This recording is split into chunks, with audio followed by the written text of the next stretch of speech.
십니까? 예, 우리 한 번 더 하나님께 영광의 박수 올리면서 하나님 때문에 감사합니다. 아멘.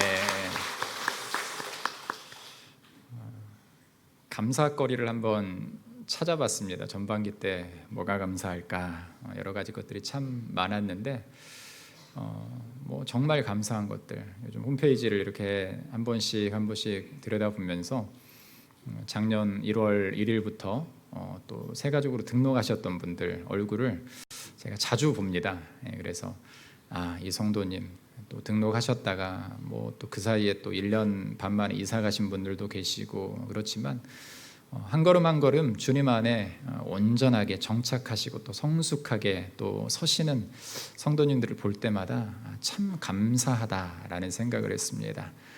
그것뿐만 아니라 우리 교회 귀한 성도님들 한 분 한 분 늘 이렇게 이름을 보고 또 기도할 때마다 하나님께서 날마다 삶 속에 풍성한 은혜를 주심을 참 감사하다라는 생각을 했습니다. 우리 하나님께서는 그런 하나님이심을 믿으시기를 간절히 바랍니다. 아멘. 오늘은요 믿음의 기적은 일어난다 라는 제목으로 영광의 왕 26번째 마가복음 강의를 하도록 하겠습니다.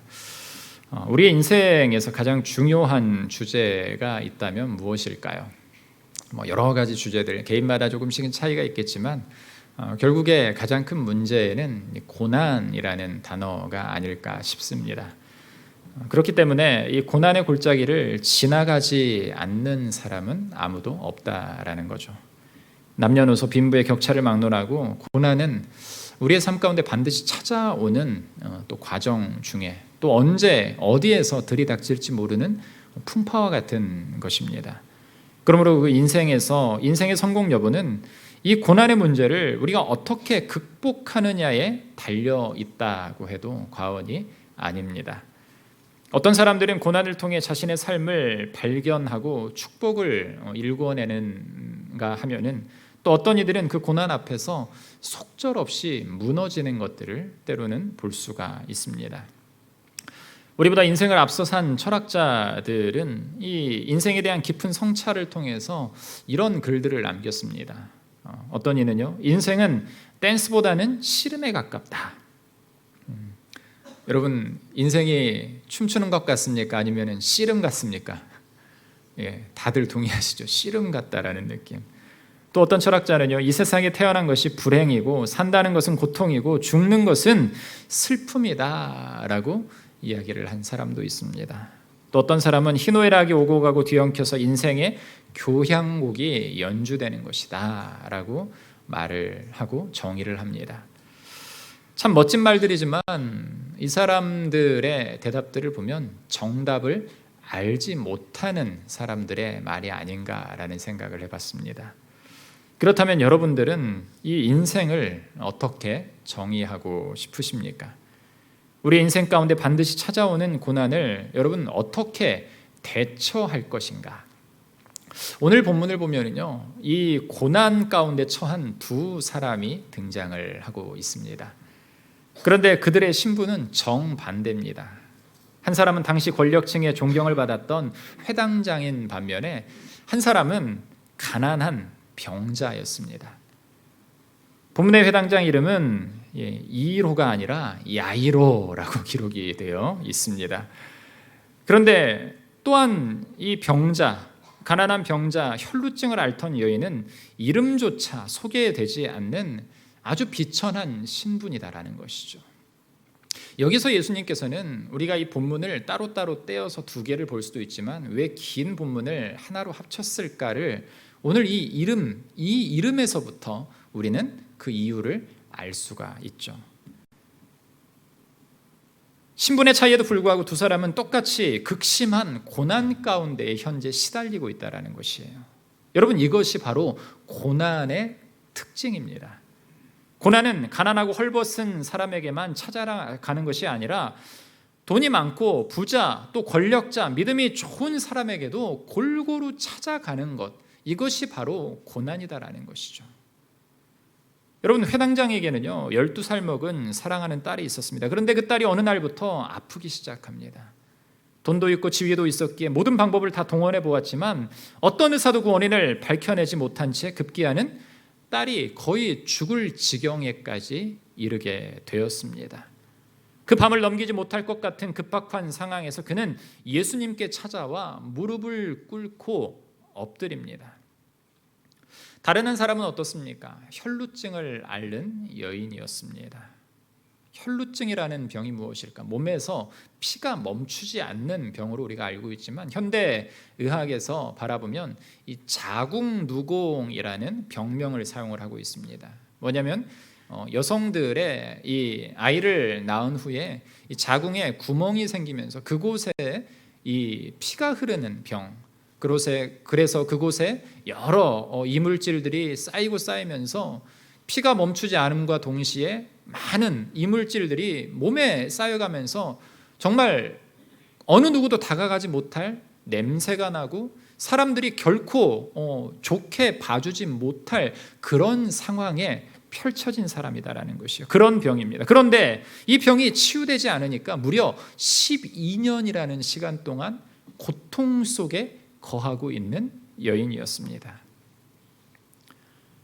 여러분, 이 여인이 받은 육체적인 또 정신적인 스트레스는 이루 말할 수 없을 것입니다. 더 큰 문제는 당시 율법으로는 이 여인이 만지는 모든 것이 다 부정하다라는 이러한 율법까지도 있었다라는 것이에요. 그래서 이런 질병에 걸리면 자신이 사는 곳에서 성 밖으로 쫓겨나기까지 했습니다. 아이들이 있지만 아이들에게서도 멀리, 가족들에게서도 멀리 떨어져 지내야만 하는 아주 암담한 생활 속에 거하고 있었다라는 것이죠.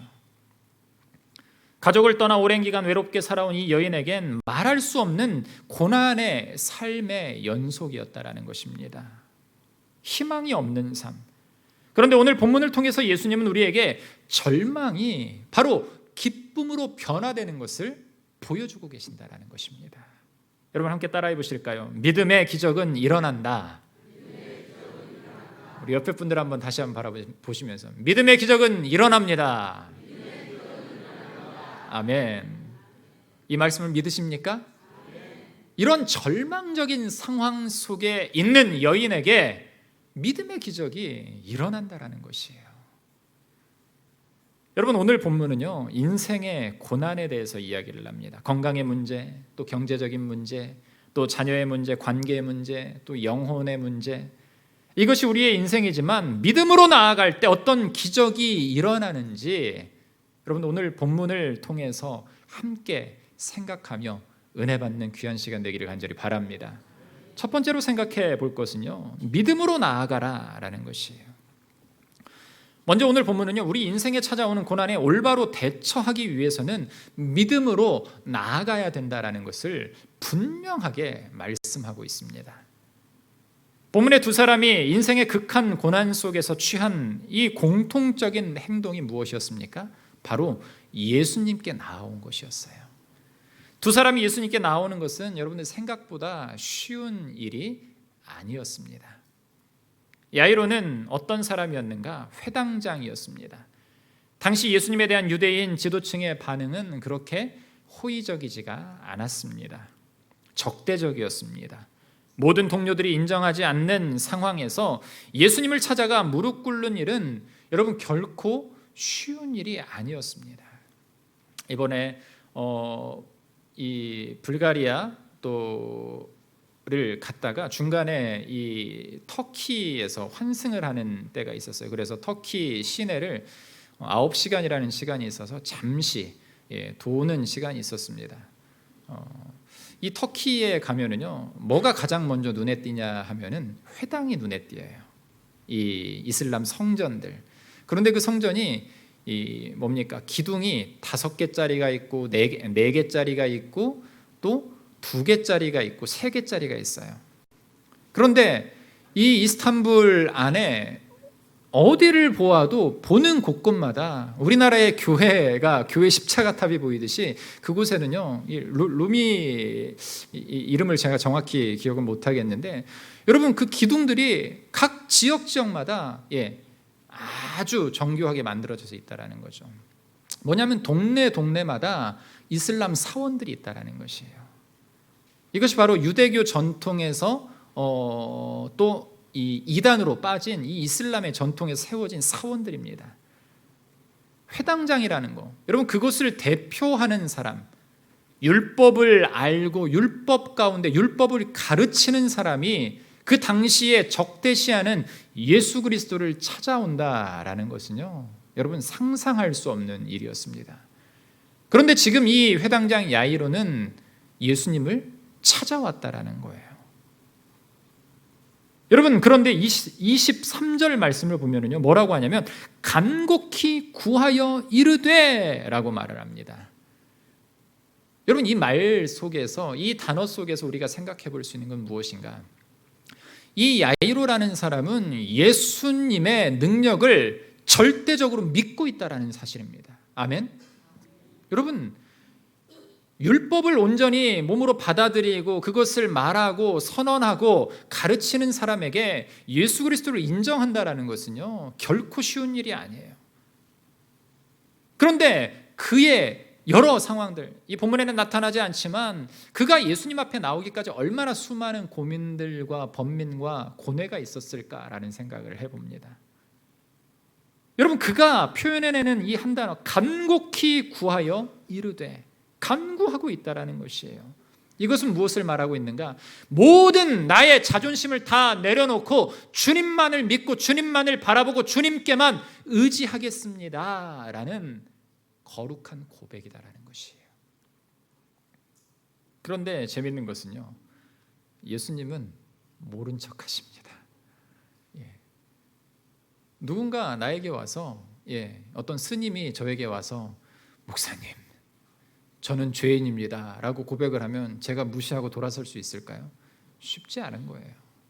그런데 예수님은요, 그 사람을 모른 척해요. 그는 무릎을 꿇고 아마 오랜 시간 동안 예수님 앞에서 간곡하게 부탁을 했을지도 모릅니다. 소리 지르며 눈물을 흘렸을지도 모를 일이에요. 여러분, 이것은 결코 쉬운 일이 아닙니다. 특별히 체면을 중시하는 우리 문화에서는 어쩌면 할 수 없는 일일 수도 있어요.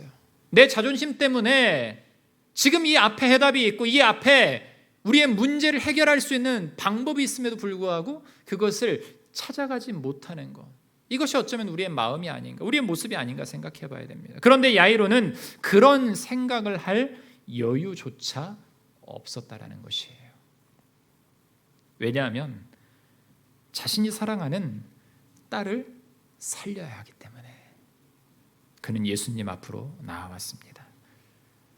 또 한 사람이 등장합니다. 혈루증을 앓던 여인입니다. 그녀는 사람들이 많은 곳에 갈 수 있는 입장이 아니었습니다. 그 여인은 부정한 몸을 이끌고 그런데 수많은 사람들에게 둘러싸여 있는 예수님 앞에 나아갑니다. 어려움을 당했을 때 예수님께 나오는 것이 뭐 그리 어렵겠느냐 질문할지도 모르겠습니다. 그러나 막상 우리가 고난 속에 빠져보면 여러분, 그것은 결코 쉬운 일이 아니다라는 것이에요. 가끔 나오지 않던, 새벽 기도에 나오지 않던 성도님들이 나오면은 많은 분들이 이렇게 묻곤 합니다. 요새 무슨 일 있어? 그런데 요새 무슨 일이 있어? 주님 앞에 나오면 그나마 참 다행이죠. 그런데 우리의 신앙은요, 얼마나 눈치를 보며 사는지, 그것조차, 그런 소리 한번 들을까 염려돼서 새벽 기도조차 못 나오는 게 우리의 실정이 아닌가 한번 생각해 봐야 돼요.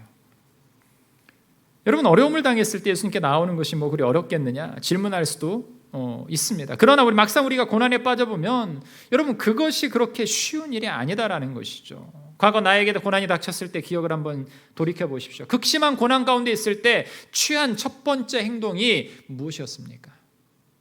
우리가 머리로는 예수님께 나아간다고 생각하지만 그렇게 행동하는 사람은 많지 않습니다. 당장 어떻게 합니까? 슬퍼하고 당황하고 어찌해야 할 바를 모른다라는 것이죠. 그래서 먼저 이 사람 저 사람 이곳저곳을 찾아다닙니다. 그러다가 뜻대로 되지 않으면 낙심하고 원망합니다. 그러다가 하염없이 세월을 놓쳐버리고 마는 상황들이 우리 인생길에 너무나도 많다라는 것이에요. 예수님은 그것이 우리의 믿음의 사람들이 취할 태도가 아니다라는 것을 분명하게 선포하고 있습니다. 아무리 극한 고난이 찾아오더라도 우리가 먼저 그의 발 앞에 나아가 무릎을 꿇어야 한다라고 예수님은 우리에게 말씀하고 있는 것이에요. 여러분, 고통 속에 있는 이 여인을 보시길 바랍니다. 이제 그만 삶을 포기하고 싶은 마음으로 가득 찬 이 여인에게 한 가지 기쁜 소식이 들려옵니다. 무슨 소식입니까? 예수님이 우리 동네를 지나가신다라는 이야기예요. 소망이 생겼습니다. 정신이 번쩍 듭니다. 그래, 새로운 인생을 한번 기대해보자. 죽은 사람도 살린다는데 예수님께 매달려보자. 마지막 힘을 다해서 한번 매달려보자. 사람들이 뭐라고 하건 말건 간에 주님께 한번 매달려보자. 이런 마음을 가지고 나왔다라는 것이에요. 그런데 이 여인은요, 유대인도 아니고 이방 여인이었습니다. 그녀는 혹시나 하고 예수님을 찾아갑니다. 그 예수님은 문둥병자도 고치시고 귀신 들린 자에게도 귀신을 쫓아내주신다고 했습니다. 그녀는 벳세다 들녘에서 예수님의 말씀은 먼 발치에서 듣게 됩니다. 그리고 그분이 바로 메시아임을 깨닫게 된다는 것이죠. 그러면서 그때 확신이 생깁니다. 그분 앞에 나아가야 되겠다. 여러분, 이방인이었지만요, 이 혈루증 앓던 여인은요, 말씀을 받아들인다라는 것이에요. 여러분, 말씀을 받으면요, 우리 가운데 무엇이 생길까요? 믿음이란 게 생겨요. 아멘. 말씀이 확신으로 내 가운데 레마의 음성으로 들리기 시작하면은요, 우리 안에서는요, 어찌할 바를 모를 정도의 그 뜨거운 믿음이 열정적으로 생겨난다라는 것이에요. 여러분들 옆에 사람들 손을 한번 살짝 만져보십시오. 뜨끈뜨끈합니까? 예? 열정이 좀 있어 보입니까? 예? 열나는 게 아니라 성령으로 뜨거워지시기를 주님의 이름으로 축원합니다. 여러분, 어느 날 그녀는 이 결심을 행동으로 옮깁니다. 해당장 야이로의 딸을 살려주시기 위해 가시는 예수님을 수많은 사람들이 에워싸요. 많은 사람들을 제치고 예수님 앞에 나아간다는 것은 결코 쉽지 않은 일이었습니다. 하지만 이 여인은 믿음으로 나아가고 있다는 것이에요. 오랜 시간 끝에 예수님 주변에 가지만 예수님 앞에 서지는 못해요. 그러다가 자신 앞을 지나가는 그 예수님의 옷자락을 만집니다. 아마 스쳤을 수도 있어요. 헬라어 성경을 보니까요, 옷자락 한쪽을 살짝 잡았다라는 이런 상세한 표현이 좀 있습니다. 여러분, 예수님께 안수받거나 자신을 고쳐달라고 부르짖으면 몰라도 이 예수님의 옷자락에 손 한번 갖다 댄 것이 무슨 소용이 있을까?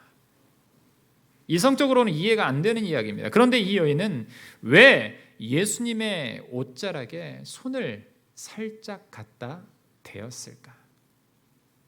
28절 말씀 같이 한번 보면은요, 이는 내가 그의 옷에만 손을 대어도 구원을 받으리라 생각함일러라. 이게 믿음 있는 사람과 없는 사람의 차이예요. 내가 그의 옷에만 손을 대어도 구원을 받으리라. 여러분, 오늘 본문을 나중에 집에 가서 한번 쭉 읽어보세요. 원래는 21절부터 말씀을 봐야 되는데 앞부분을 제가 4절을 뺐는데요. 21절부터 이 43절까지 말씀을 보면요, 예수님은 치유와 기적과 능력이라는 단어보다요, 어떤 단어를 쓰셨냐면요, 구원이라는 단어를 쓰고 계세요.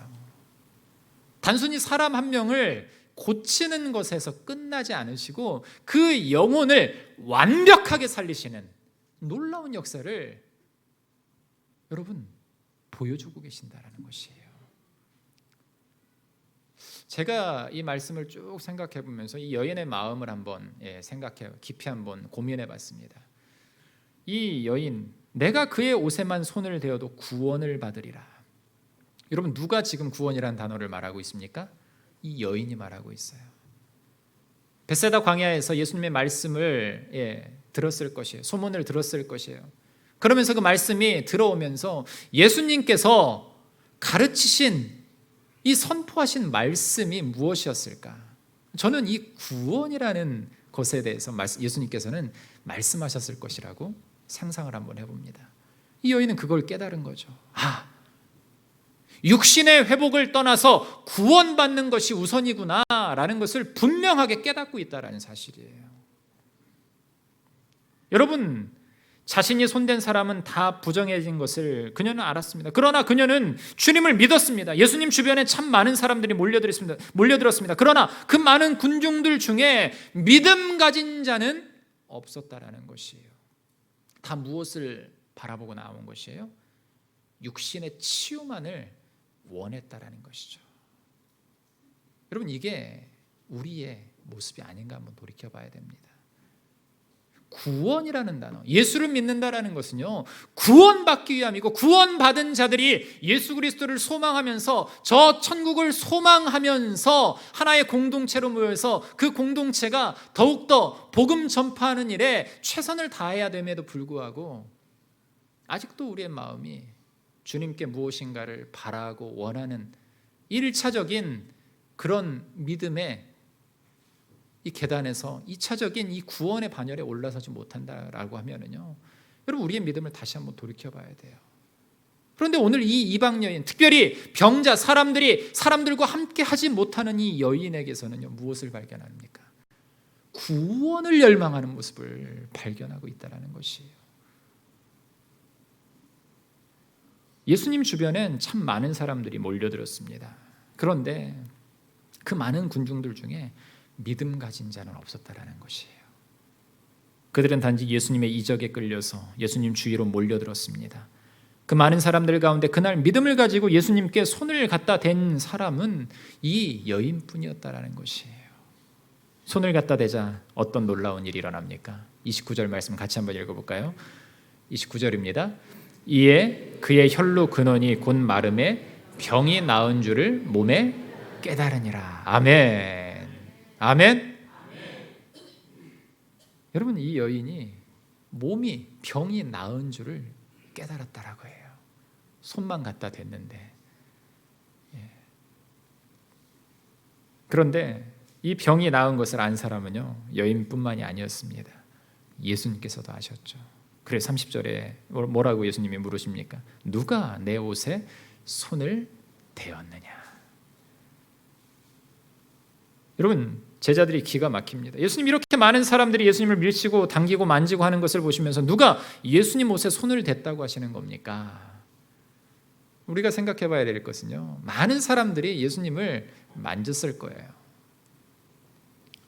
유명 연예인들이 지나가면, 요즘 인기 있는 아이돌이 지나가면 우리 젊은 우리 여학생들이 오빠 오빠 하면서 어떻게든 한번 이렇게 손이라도 한번, 예전에 어딜 보니까 예쁜 여자 연예인과 악수한 어떤 남자는 나는 평생 손을 씻지 않겠어 막 이런 이야기를 하는 사람도 봤는데요. 똑같은 거예요.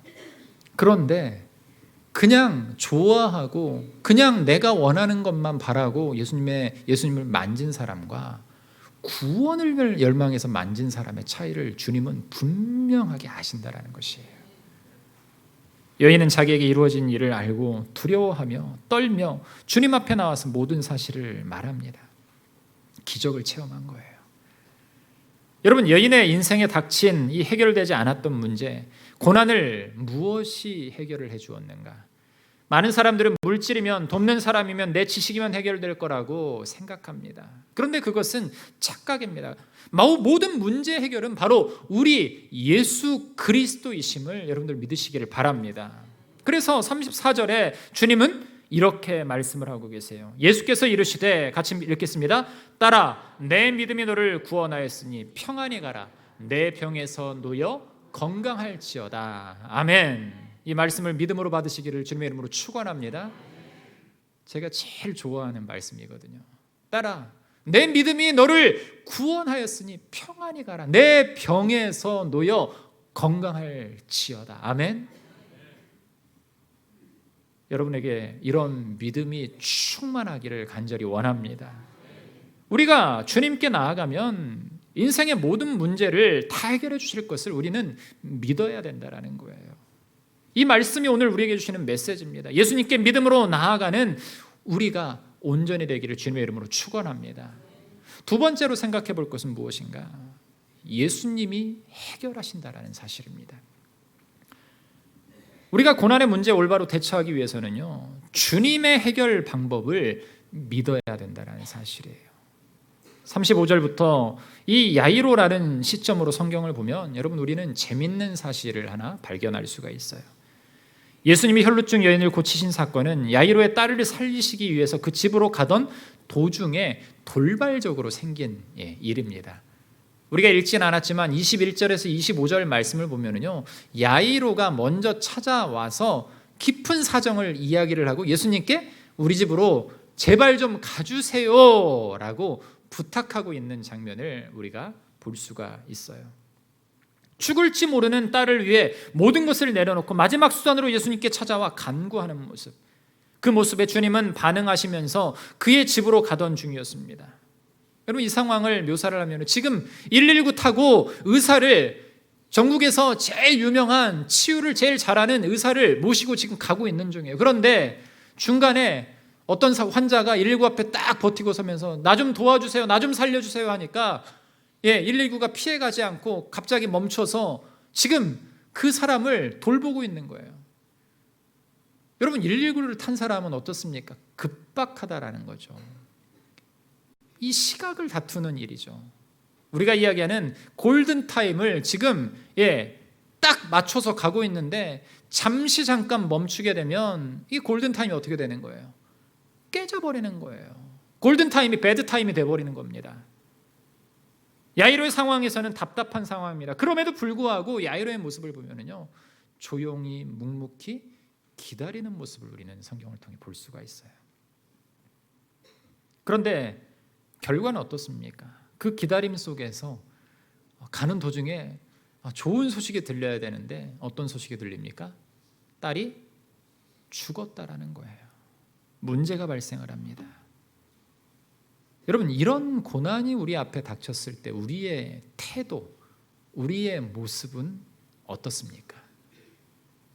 아마도 소리 지르며 당신 때문에 죽었다. 손도 대지도 않았는데 예수님 가시던 도중에 조금 지체했을 뿐임에도 불구하고 우리는 그 모든 문제의 원인을 누구 탓으로 돌리기에 급급하다라는 것이에요. 예수님, 제가 서두르지 않았습니까? 그런데 이게 뭡니까? 라고 아마 욕을 하면서 그랬을지도 몰라요. 여인과 예수님이 이야기하고 있는 사이에 회당장에 이 집에서 사람이 와서 예수님을 모셔올 필요가 없다고 말할 때 예수님이 뭐라고 말씀을 하십니까? 36절 말씀 같이 한번 보면은요, 36절입니다. 예수께서 그 하는 말을 곁에서 들으시고 회당장에게 이르시되 두려워하지 말고 믿기만 하라. 아멘. 뭐라고요? 먼저 뭐라고 합니까? 두려워하지 말라. 두려워하지 말고 믿어라 라는 것이에요.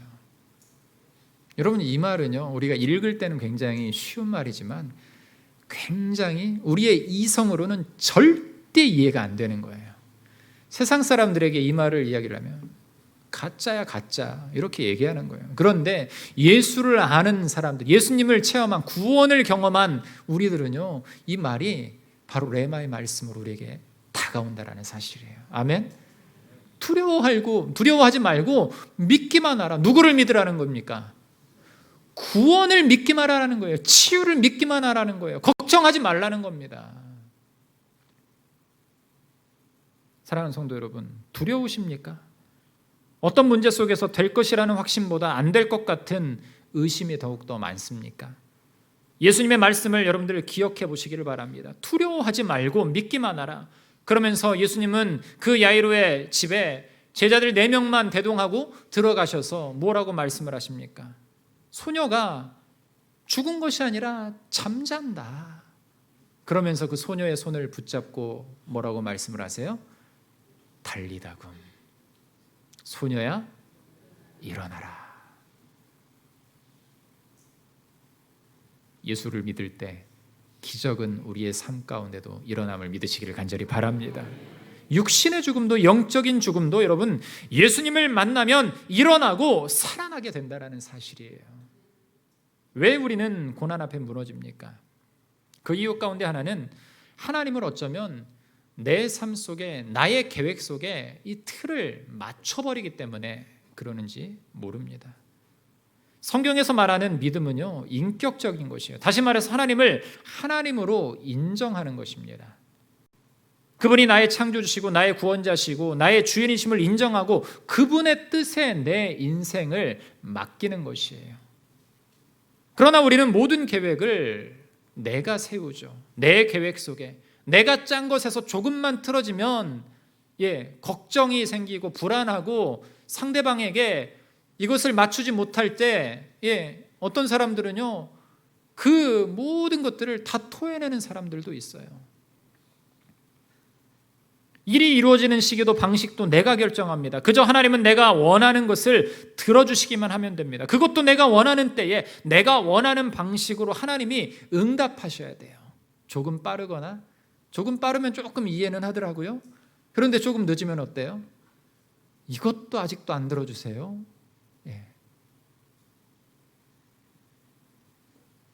내가 원하는 방식으로 하나님이 응답하셔야 된다라고 착각하고 있다는 거죠. 그렇지 않으면 우리는 낙담한 채 기도도 믿음도 다 팽개쳐버리고 만다라는 사실입니다.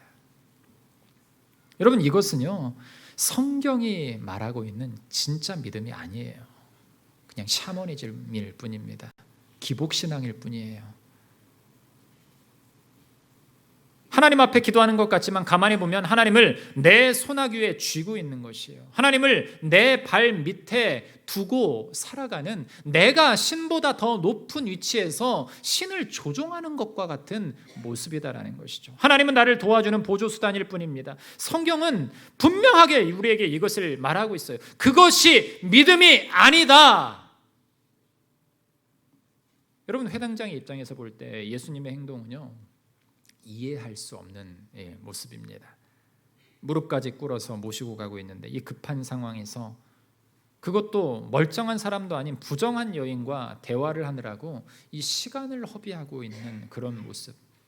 그러나 그는 인간적으로 모든 가능성이 사라졌을 때에도 예수님을 믿습니다. 그는 무엇을 알고 있기 때문에? 구원을 알고 있기 때문에. 여러분, 이것이 중요한 거예요. 내 생각대로 일이 진행되지 않아 딸이 죽었을 때도 그는 여전히 예수님을 믿었다는 것이에요. 야이로는 상황을 믿은 것이 아니라 예수님을 믿었다라는 사실입니다. 사랑하는 성도 여러분, 예수님을 우리의 구세주로 믿고 계십니까? 그 믿음의 고백이 변하지 않으시기를 주님의 이름으로 축원합니다.